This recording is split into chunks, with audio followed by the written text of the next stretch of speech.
হে মুসলিম ভাই, তোমরা কোথায়? খেলা তো শুরু হয়ে গেছে। সকল মুসলমান একসাথে হয়ে ভারতে নেমে গেছে। পাকিস্তানের সেনাপ্রধান ফিল্ড মাস্টার আসিফ মনির বাংলাদেশে এসেছেন এবং পাকিস্তানের প্রধানমন্ত্রী বাংলাদেশে এসেছেন। তা আমার প্রশ্ন হলো, তারা যে আসছেন তারা কি নিয়ে আসছেন? তো বন্ধুর বাড়িতে কি নিয়ে আসছেন, আজকে এই জিনিসটা বলবো। বন্ধুর বাড়িতে আসতে খালি হাতে আসেন নাই, তারা যে জিনিসটা নিয়ে আসছে। সাব্বাস মাননীয় প্রধানমন্ত্রী, সাব্বাস। দেশের জনগণ এভাবেই দেখতে চেয়েছিল আপনাকে। মাননীয় প্রধানমন্ত্রী তারেক রহমান সাহেব প্রশংসায় ভাসছেন। ভাইরে ভাই, সেলুট। এমন প্রধানমন্ত্রী তো দেশের জনগণ চেয়েছিল। বাংলাদেশে একটা বিরল কাণ্ড ঘটে গেছে, কিন্তু কেউ কিছু বলছে না। প্রথম আলো ডেইলি স্টার চুপ, কথিত প্রগতিশীলরা চুপ, ভারতীয় মিডিয়াগুলো চুপ, কিন্তু যা ঘটেছে যেটা নিয়ে আলোচনা করবো এখন। আর এই ভূ রাজনীতির খেলায় এমন এক চাল চালতে যাচ্ছেন বাংলাদেশের প্রধানমন্ত্রী তারেক রহমান, যা চীনা প্রেসিডেন্ট শি জিনপিং এর মুখে চওড়া হাসি ফোটালেও তীব্র টেনশনে ফেলবে ভারতের প্রধানমন্ত্রী নরেন্দ্র মোদীকে। ভয়ঙ্কর একটি ঘটনা আমাদের চোখের সামনে ঘটে গেছে। এই বিষয়টি আমরা কেউ ওইভাবে আঁচ করতে পারি নাই। এখন কি সেই ষড়যন্ত্র ছিল সেটা আমাদের একটু জানা দরকার, এর পিছনে আমাদের একটু যাওয়া দরকার। আসসালামু আলাইকুম দর্শক, বর্তমান সময়ের রাজনৈতিক পরিস্থিতি বা প্রেক্ষাপটকে বিশ্লেষণ করে আপনাদের সামনে বেশ কিছু গুরুত্বপূর্ণ ভিডিও ফুটেজ নিয়ে হাজির হয়েছি। এমনকি দর্শক, আমি আশা করছি আপনারা সেটা ভিডিও শুরুটা থেকেই বুঝতে পেরেছেন। তাই বলবো দর্শক, যারা ভিডিওটি অন করেছেন তারা অবশ্যই নিউজটি না টেনে সম্পূর্ণ মনোযোগ সহকারে দেখবেন। তাহলেই ভিডিও শুরুতেই আপনাদের যে ভিডিওগুলোর অংশ বিশেষ দেখিয়ে শুরু করেছিলাম সেই ভিডিওগুলোর বিস্তারিত আলোচনা জানতে এবং বুঝতে পারবেন। তো আমি আর বেশি কথা বাড়াবো না, ভিডিও শুরুতেই আপনাদের যে ভিডিওগুলোর অংশ বিশেষ দেখিয়ে শুরু করেছিলাম সেই ভিডিওগুলোর বিস্তারিত আলোচনা দেখাবো। তবে তার আগে বলি, যারা এখনো চ্যানেলটি সাবস্ক্রাইব করেননি সকলে চ্যানেলটি সাবস্ক্রাইব করে পাশে থাকা বেল আইকনটি বাজিয়ে দিবেন। আর যারা ইতিমধ্যে সাবস্ক্রাইব করে গেছেন তাদের সকলকে অসংখ্য ধন্যবাদ। তো চলুন একটি লাইক দিয়ে আমরা ধারাবাহিকভাবে সবগুলো ভিডিওর বিস্তারিত আলোচনা দেখে আসি। ভয়ঙ্কর একটি ঘটনা আমাদের চোখের সামনে ঘটে গেছে। এই বিষয়টি আমরা কেউ ওইভাবে আঁচ করতে পারি নাই। আপনারা জানেন, নারায়ণগঞ্জের পাইকপাড়ায় রাবেয়া এগ্রো ফার্মে একটি অ্যালবিনো প্রজাতির সাদা মহিষের আবির্ভাব হয়। এই মহিষটির চেহারা, এর চুলের কাঠামো, চোখের গঠন দেখতে অবিকল, প্রায় একেবারে হুবহু না, অনেকটা আমেরিকান প্রেসিডেন্ট ডোনাল্ড ট্রাম্পের চেহারার সাথে মিলে যায়। এইটা দেখে ওই ফার্মের মালিক জিয়াউদ্দিন মৃধার ছোট ভাই, তিনি এটির নাম রাখেন ডোনাল্ড ট্রাম্প। এরপরে কিছু ছবি আপলোড করেন। আস্তে আস্তে এ নিয়ে আলোচনা হতে থাকে। আমার চোখে এটি অসংখ্যবার পড়েছে, কিন্তু এটাকে কোনো গুরুত্ব দেয়নি। শেষ পর্যায়ে এই মহিষটিকে জিনজিরার একজন ব্যক্তি তিনি কুরবানির জন্য কিনে নিয়ে যান। এরপরের ইতিহাস আপনারা সবাই জানেন। গত বুধবার অর্থাৎ 27 তারিখে স্বরাষ্ট্রমন্ত্রীর সরাসরি হস্তক্ষেপে মহিষটি কুরবানি করা থেকে বেঁচে যায়। কুরবানি করা হয় নাই, মহিষটি এখন চিড়িয়াখানায় রয়েছে। কেরানীগঞ্জ থানা পুলিশ ওটিকে উদ্ধার করে আনে। বিনিময়ে ওই ব্যক্তিকে কুরবানির সমপরিমাণ টাকা, অর্থাৎ যে মূল্যে মহিষ কিনেছিল সেই পরিমাণ টাকা দিয়ে থানায় নিয়ে আসে এবং পরবর্তীতে ঢাকা চিড়িয়াখানায় মহিষটিকে স্থানান্তর করা হয়। এখন ওখানেই আছে। এইটুকু সব ঠিক ছিল, কিন্তু এই যে খবর, এর পিছনে একটি ভয়ঙ্কর ষড়যন্ত্র লুকিয়েছিল।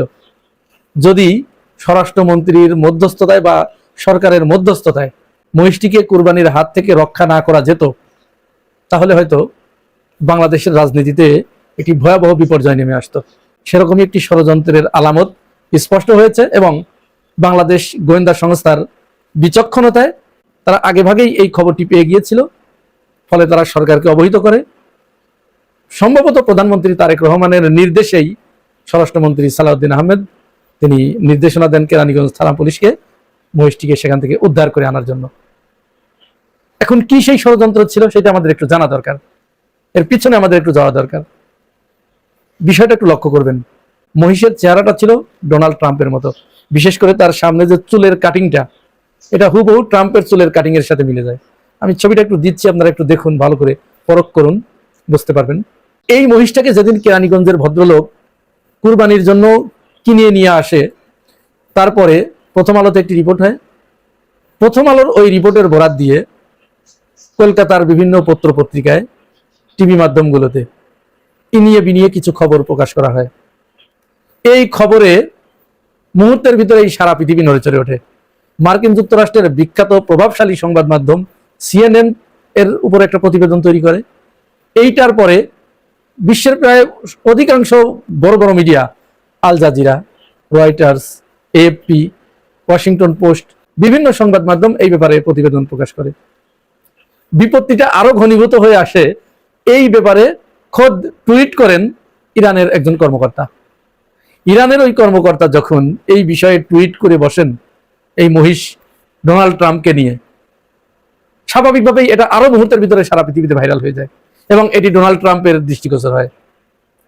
ডোনাল্ড ট্রাম্প তিনি নিজেও একটা টুইট করে বসেন এটা নিয়ে। এরপরেই এইখানে ষড়যন্ত্র তত্ত্ব খুঁজতে থাকে ইন্ডিয়া।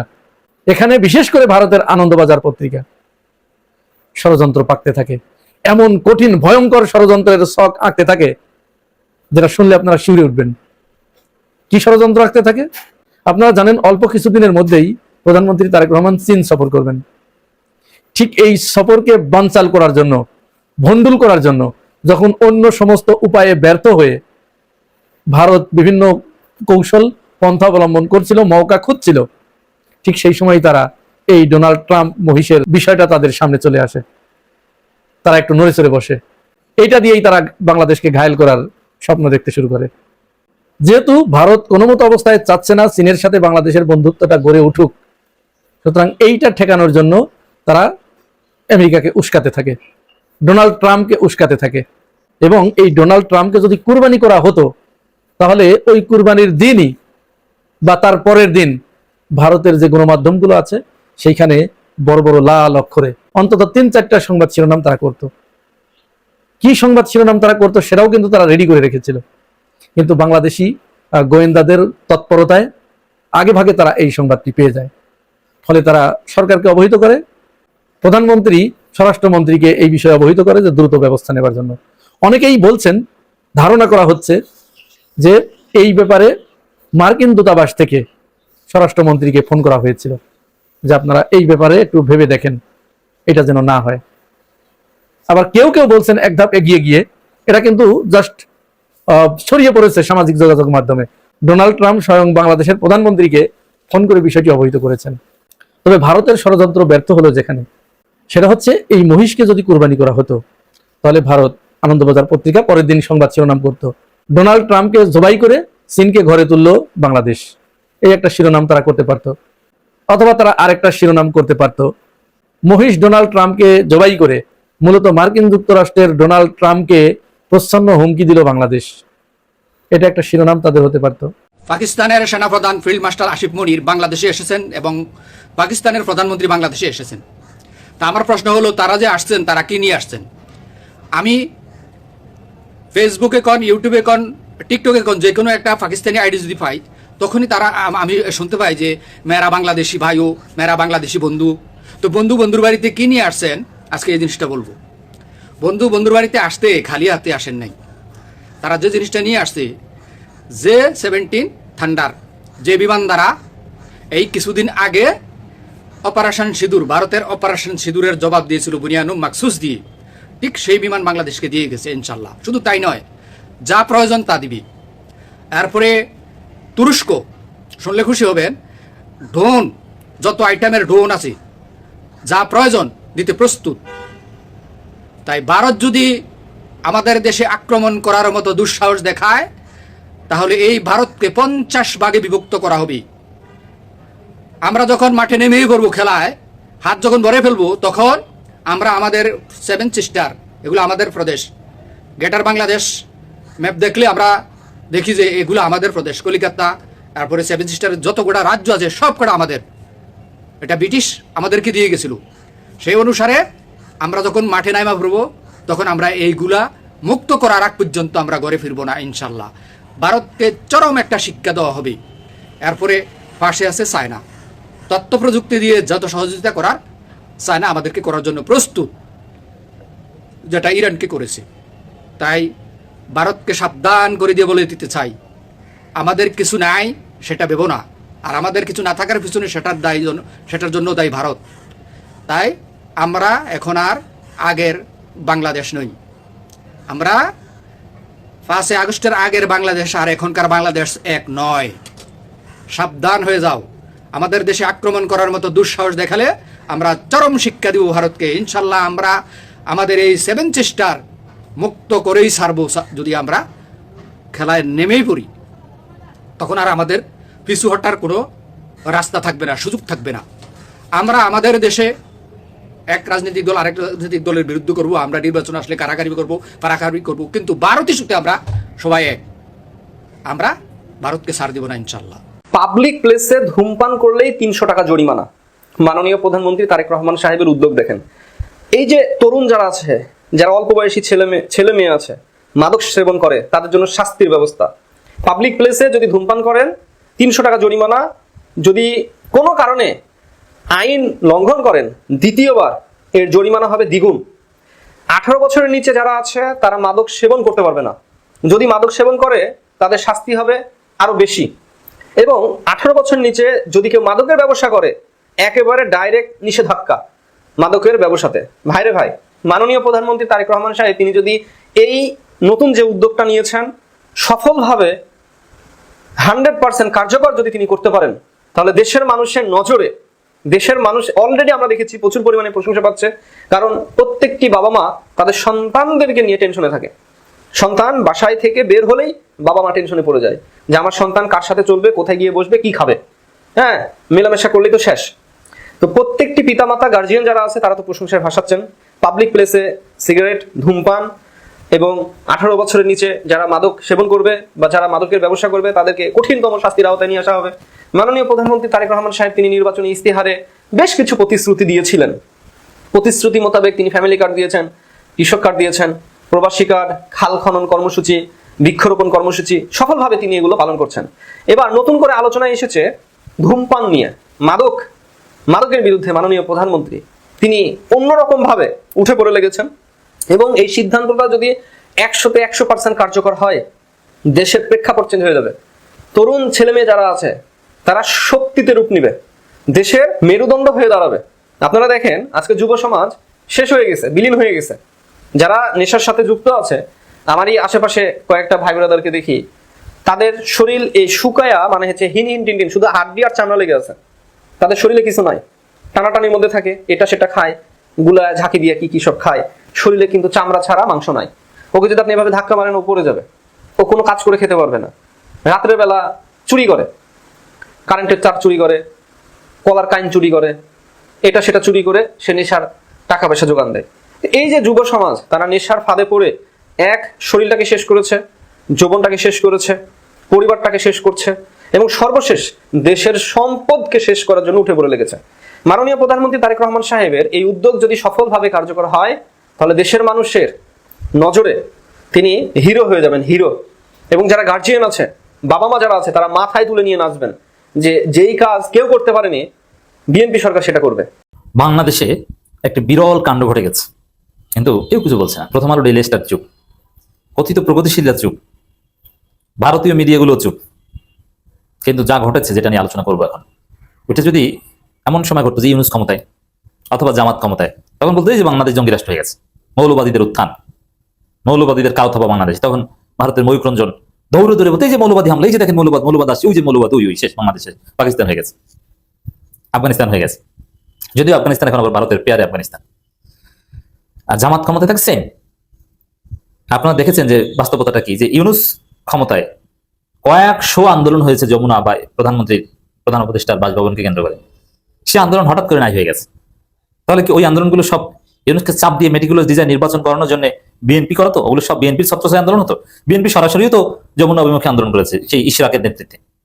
ইশরাক ঢাকা দক্ষিণ সিটি কর্পোরেশনের মেয়র পদে বসবে, এই জন্য কত চেষ্টা করেছে। আমার বন্ধু ইশরাক ভাই, কাছের ভাই, আমাকে স্নেহ করেন, আমিও শ্রদ্ধা করি, পরেবার। তো দর্শক, আসলে রাজনীতির খেলাটা যে কতটা নোংরা দেখেন। হওয়া উচিত কি যে আমরা সাদাকে সাদা বলবো, কালোকে কালো বলবো, ন্যায়কে ন্যায় বলবো, অন্যায়কে অন্যায় বলবো, দ্যাট শুড বি। কিন্তু না, বিএনপির সময় অন্যায় হলে ওটাকে কেউ কিছু বলবে না, এটা কোনো অন্যায় না। কিন্তু ওই সেম কাজটা আওয়ামী লীগের সময়, জামাত বা ইউনূসের সময় হলে তখন একদম বাংলাদেশ তছনছ করে ফেলবে। মানে আমরা সিলেক্টিভ, আমরা অন্যায় করছি, এটা একটা ষড়যন্ত্র। এই কাজগুলো মিডিয়া করছে, ভারত করছে, বিশেষ করে মিডিয়ার ষড়যন্ত্র, কথিত প্রগতিশীলদের ধান্দাবাজি। এটা আমি দেখাবো এখন। আরো নানান ঘটনা আছে যে জামাতের সময় হলে একদম দোষ মানে ক্ষমার অযোগ্য, আর বিএনপির সময় এগুলো হলে কিছু নেই। এমনকি আওয়ামী লীগের সাথে এই ধরনের বৈষম্য করা হয়। যেমন আওয়ামী লীগের সাথে কি বৈষম্য, একটা উদাহরণ, যে আমরা সব বৈষম্যের বিরুদ্ধে বলি। যেমন ইসরায়েল কিংবা আমেরিকা, ইসরায়েল যদি কোনো অঘটন ঘটায়, তার বিরুদ্ধে প্রতিবাদ না করলে আওয়ামী লীগ সহ আমরা গালি দিতাম যে আওয়ামী লীগ তোরা ইসরায়েলের দালাল, তোরা কেন ইসরায়েলের বিরুদ্ধে এইটা বলো না, এই বিবৃতি দিলি না রাষ্ট্রীয়ভাবে, বাংলাদেশে ইসরায়েলি পণ্য নিষিদ্ধ কর। তৌহিদি জনতা আমরা আওয়ামী লীগের বিরুদ্ধে মিছিলে নেমে যেতাম, আমেরিকার সাথে ইসরায়েলের সাথে আওয়ামী লীগকে ট্যাগ দিই। এটা এবং আরো পৃথিবীর কোথাও এরকম কোনো ঘটনা ঘটলে আমরা আওয়ামী লীগ সরকার সহ গালি দিতাম, তো সরকারকে এটা করতে হবে, সরকার দেয়, সরকারকে অমুক দেশের পণ্য নিষিদ্ধ করতে হবে, আমদানি নিষিদ্ধ করতে হবে। কিন্তু তার চাইতেও বড় অন্যায় ইসরায়েল বিএনপি সরকার ক্ষমতা আসার পর করেছে মুসলমানদের সাথে। কিন্তু তখন আর এদেশের তৌহিদি জনতা বিএনপি সরকারকে ইসরায়েলের সাথে ট্যাগ দিয়ে বিএনপি সরকারকে পদক্ষেপ নিতে হবে এসব কথা বলছে না, বরং ইসরায়েলের পক্ষে বিবৃতি দিয়েছে পররাষ্ট্রমন্ত্রী খলিল। তাতেও বিএনপির বিরুদ্ধে কোনো মিছিল নাই, তৌহিদি জনতা চুপ। এটাও রাজনীতি, কারণ ওই সময় তৌহিদি জনতার নিয়ন্ত্রণ ছিল জামাত বিএনপির হাতে এবং আওয়ামী লীগ বিরোধী হেফাজতের হাতে। আর এখনকার যে তৌহিদি জনতা এরা ওইভাবে বিএনপি বিরোধী না, যার ফলে এটা বলে না। তো সব জায়গায় রাজনীতি, সিলেক্টিভ আচরণ, এটা ঠিক না। এই প্রতারণা থেকে যদি আমরা বাঁচতে না পারি, ন্যায় ইনসাফ কায়েম হবে না, আমাদের সব জায়গায় ইনসাফ লাগবে। এবার দেখেন, মূল ঘটনা যাওয়ার আগে আরো একটা উদাহরণ দিই, কারণ সবগুলোর প্রতিবাদ আমাদের দর্শকদেরকে জানাতে হবে এবং তাদেরকে সচেতন করতে হবে যে বাংলাদেশে কি চলছে, কিভাবে বৈষম্য চলছে, কিভাবে ন্যায় ইনসাফ এর ধারে কাছে আমরা যেতে পারছি না। একবার বায়তুল মোকাররমের খতিব মুফতি আব্দুল মালেক, তিনি বিএনপি করেন, বিএনপি পন্থী, মিনিমাম বিএনপি পন্থী এটা তাকে বলা যায়, তার নিরপেক্ষতা আগে হারিয়েছেন। এই মুফতি আব্দুল মালেক তিনি ছাত্র দলের একটা প্রোগ্রামে গিয়েছেন, কোরআন তেলাওয়াত সংক্রান্ত একটা প্রোগ্রামে। আব্দুল মালেক স্টেজে উঠছেন, তখন স্টেজে যত নারী নেত্রী ছিল তাদেরকে ছাত্র দলের সভাপতি ধাওয়া দিয়ে নামিয়ে দিয়েছেন। এটা কেমন? গ্রামে কিছু মামা, চাচা, বাবা, দাদা আছে, মুরব্বী, তারা বাড়ির মেয়েরা যদি কোনো রকম বাড়ির বাইরে যেত, সীমানার বাইরে যেত, ধাওয়া দিয়ে ভিতরে বাইরে বেরোইছো, ঠিকভাবে এরকম স্বাভাবিক বাড়ির মধ্যে যে ড্রেসে থাকো ওই পোশাক পরে বাইরে বেরোইছো, যা। এবং যদি দেখতো ওই যে দাদা বাবা মসজিদ থেকে নামাজ পড়ে আসতেছে, মাথায় কাপড় দিয়ে বাড়ির মেয়েরা বাড়ির ভিতরে ঢুকে যেত, বাড়ির সীমানার মধ্যে ঢুকে যেত, বাড়ির বাইরে তারা যেত না। ছাত্রদল সভাপতি একটা এরকম আচরণ করেছে। সেম কাজটা যদি জামাতের কেউ করতো, যে বায়তুল মোকাররমের খতিব জামাতের অমুক প্রোগ্রামের স্টেজে উঠবে, তো 2-4 জন নারী আছে তাদেরকে তাড়াতাড়ি নাম নাম নাম নাম নাম নামিয়ে দিত, তাহলে শাহবাগী কিছু নারীরা ঝাড়ু নিয়ে জামাত শিবিরের বিরুদ্ধে মিছিল করতো যে এরা নারী বিরোধী, নারী বিদ্বেষী। আমির জামাতের বিরুদ্ধে তার এক্স অ্যাকাউন্ট হ্যাক করে ভুয়া পোস্ট দিয়ে তাকে কিভাবে অপমান করার চেষ্টা করা হয়েছে আপনারা দেখেছেন। এইভাবে হয়, অথচ বিএনপি করেছে, ছাত্রদল করেছে এভাবে নারীদের প্রতি অবমাননা, হুজুরকে খুশি করার জন্য বা হুজুরের যে ব্যক্তিত্ববোধ সেটা রক্ষার জন্য। এটা আরেকটা ফাজলামি।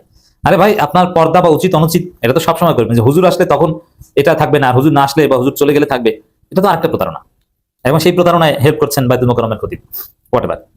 তো দর্শক, এরকমই একটা ঘটনা ঘটেছে। দেখেন, কওমি শিক্ষার্থীদের বাধার মুখে ব্রাহ্মণবাড়িয়া স্থগিত বনলতা এক্সপ্রেস সিনেমার প্রদর্শনী।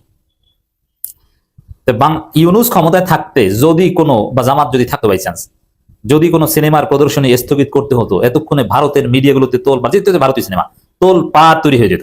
বাংলাদেশ মৌলবাদী, বাংলাদেশে সংস্কৃতি স্বাধীনতা নাই, ইসলাম কায়েম হয়ে গেছে বাংলাদেশে, থিওক্রেসি চলে এসেছে, এখানে সিনেমা নিষিদ্ধ করা হয়, সিনেমা প্রদর্শন করতে দেওয়া হয় না। একবার একটা ফুটবল খেলায় কেউ কেনা কারা বাধা দিয়েছে, সেটাকে বানিয়ে সেটাকে রং সং দিয়ে এমন ভাবে প্রচার করা হয়েছে যে বাংলাদেশ মৌলবাদী রাষ্ট্র, অথচ ঘটনাকে বিকৃতি করা হয়েছে।